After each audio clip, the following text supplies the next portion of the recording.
I'm Jessie. I am the master trainer for 𝐒𝐲𝐬𝐧.com, and I'm going to teach you guys how to train your dog to come when called, but outside. So I refer to this behavior as your dog's recall behavior. It's whenever I call your name, you're going to come back to me wherever you are in public. And your dog's recall behavior is the most important behavior you will ever train your dog. Think about it. If your dog, you open the door and all of a sudden your dog goes running or slips from its leash, you need your dog to come when called, no matter what. So just like any other behavior, if you want your behavior to be really solid and your dog to listen to you, you need to reward it. So this recall behavior, I always reward the most out of any behavior because I want it to be 100%, 110% even. So I always use something really reinforcing that my dogs like. So it may be chicken or cheese, or my dog loves a tennis ball, so I might even use a tennis ball for that.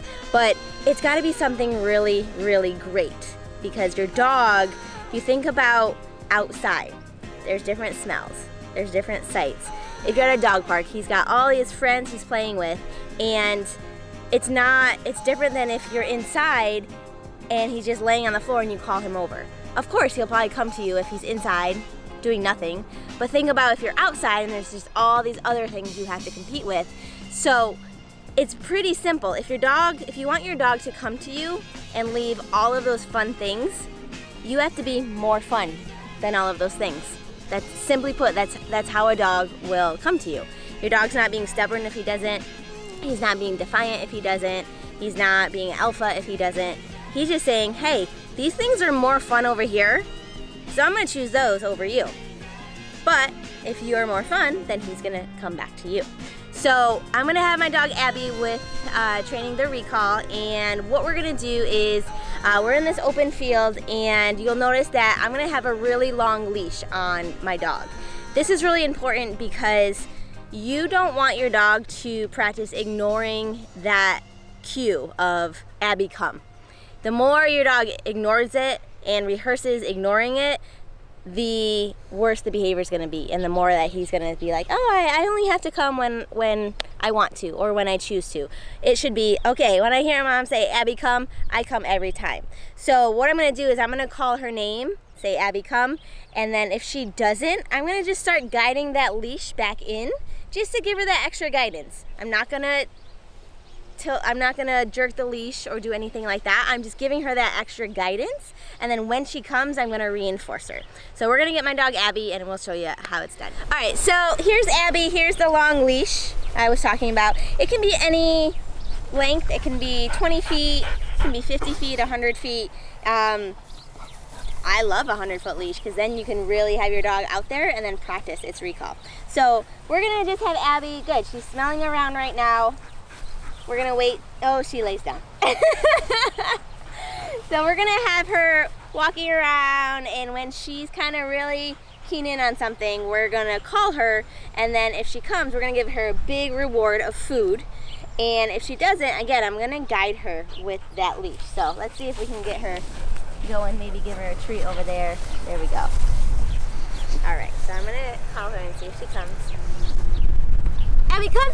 Good girl, good girl, yes, good girl. So I gave her a bunch of treats, not just one, and all this attention, and I said, good job. She loves butt scratches, so I'm gonna give her that. So you want your dog to have a party when it comes to you.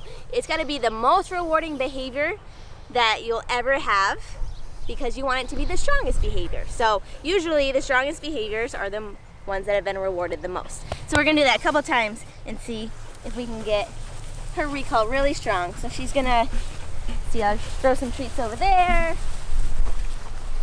She's searching. Abby, come. Good girl, yes. Good girl. Ooh, all these good treats, yes, good girl. Good girl, Abby, good girl.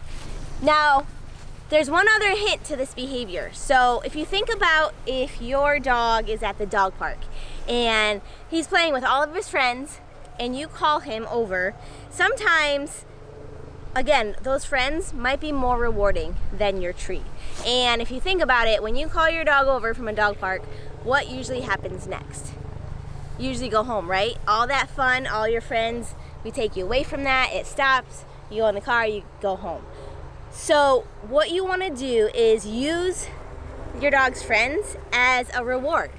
So you call your dog over, you give him a treat, chicken, cheese, whatever it may be, and then you say, okay, go back and play. At first it'll blow your dog's mind because like, wow, I get to have a treat and then go back and play. So if you think about your kids playing outside with their friends and you're like, oh, time for bed or time for dinner, they don't want to come in because they know that when my mom or dad calls me, all the fun stops. So, but if you called your kid and gave them a piece of chocolate, a cupcake, whatever it may be, and say, okay, go back out there, your kid's gonna come every single time because it wants that cupcake and it wants to play with its friends. So it's the same thing with your dog. You want that recall to be really, really strong and reward them with chicken, cheese, fish, tennis ball, whatever it may be. And then, oh yeah, you can go play too as well. So they don't have to choose between the two. They can say, yeah, I'm gonna get that and I'm gonna go back to my friends as well. So we'll do one more with Abby. We'll have her on this leash. Let's see, all right, she's smelling something. Smelling something. Abby, come! Yeah, good girl. Good girl. Good girl, Abby. And I'm gonna bring her over to where she was smelling because she obviously wants to go see whatever this was over here. So, cool, you left that thing you wanted to smell and you came to me. I'm gonna give you all this stuff, then we're gonna go check it out as well. So I'm giving her every single reward that I can think of because again, this behavior is super, super, super important.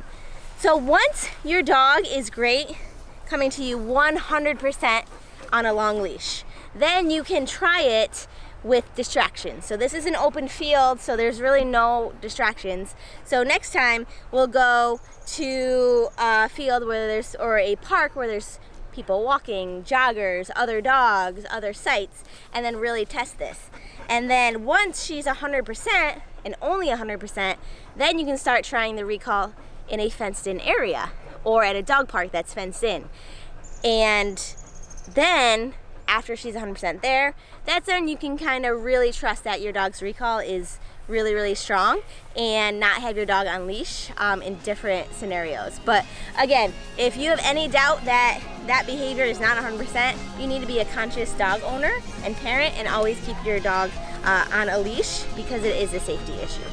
But if you do reinforce, like I said, that recall is going to be really, really strong.